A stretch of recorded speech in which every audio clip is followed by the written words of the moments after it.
ზესტაფონში მთავარი საახალწლო ნაძვისხე 24 დეკემბერს საღამოს 7-ის ნახევარზე აინთება. მანამდე კი ახალი წლის დღეების ფორმატში ცენტრალურ მოედანზე დღის მეორე ნახევრიდან სადღესასწაულო აქტივობები მოეწყობა. იქნება არაერთი გასართობი მხატვრული შინაარსის ღონისძიება, მათ შორის ბავშვებისთვის.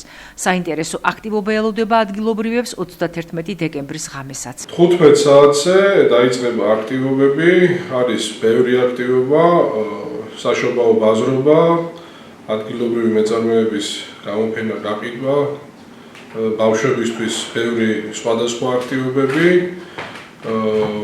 გასტროსივრცე და ასე შემდეგ. 5 საათზე დაიწყება კონცერტი, 7-ის ნახევარზე იქნება ნაძვისხის ანთება და 7 საათზე ფოიერვერკი. ამით დასრულდება ყვავილდელი ღონისძიება. თბილისში ტრადიციულად შევხვდებით მოედანზე, იქნება საახალწლო კონცერტი, ცხელი გლინტვეინი და ველოდებით 31-შიც ჩვენს მოქალაქეებს ერთად ვიზეიმოთ ახალი წელი.